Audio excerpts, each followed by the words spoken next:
commercial dairy, cow's milk. So the number one thing is that, you know, they used to say you are what you eat, right? Has anybody heard that before? Oh, yeah. You are what you eat. Well, like the reality of it is that nowadays you are what you eat eats, right? So whatever your cow eats, whatever your chicken eats, whatever, that's kind of becomes you too. So with a lot of the cows, like commercial dairy, you know, milk is big business. They make millions, if not billions a year on milk, I'm sure. But if you think about it, the whole idea behind a cow to a farmer or a milk company is to get as much milk out of it as possible and get as much beef off it as possible as fast as you can, right? They're trying to make as much money as they can.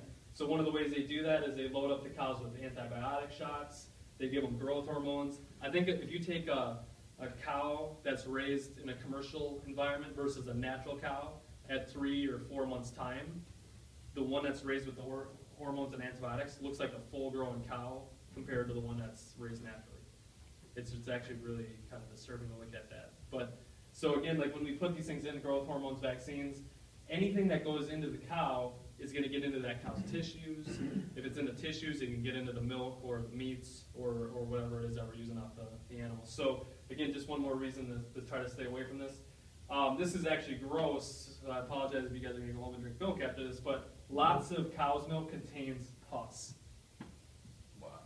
That's pretty gross. There's millions, if not more than that, pus cells in almost every glass of milk.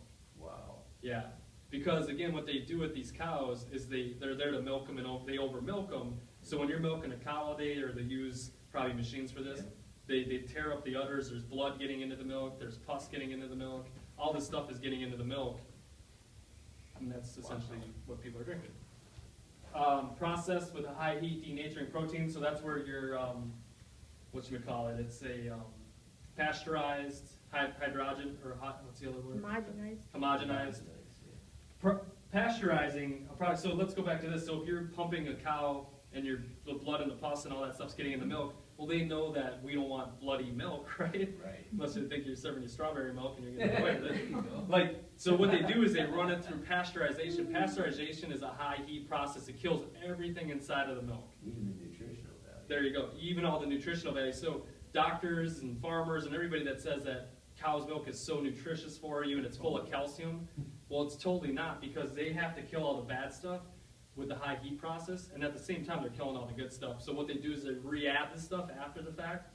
They fortify it with calcium and all these other things. So really with cow's milk, you're not getting a great product with it, you know. So, and I've argued with this with people that, like, until I'm blue in the face and, you know, talking about this, and some people just are like, no, that's not true, you know, milk's so good and this and that. But I'm like, you do a lot of research, you find out it's not, you know, not as good. You can get calcium from coconut milk or almond milk, and you get more of it from those. You get calcium from eating salads, spinach, kale, all these different things, broccoli, and you get more of it than you would get from cow's milk.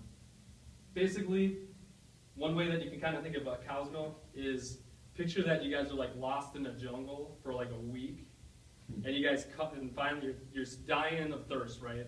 And you guys come across 2 water sources. One is like on the left, and it's like a swampy, green, murky-looking swamp, but it has fish and animals living in it. And then over here, it's like a clean spring, no animals, no nothing. You can see to the bottom.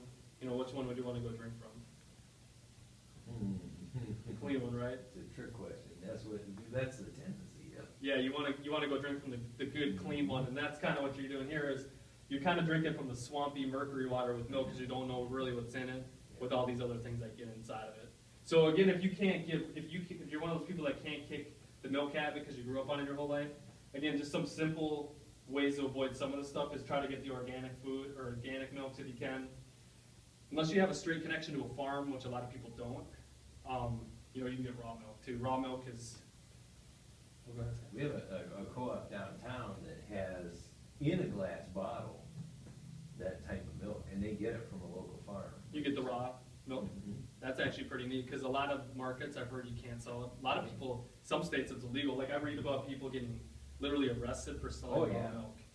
And I don't know if that was in Wisconsin or in Minnesota. Someone put that up on an article not too long ago. But again, if you're going to try to, you know, do milk, if you got to do milk, just try to do organic and do that. Even in 40 years, milk does not taste like milk used to. Not even close. Yep, and I think it's just because as the process, I mean, they know how to grow There's no cows flavor. faster, they know how to milk more, lots of things have changed.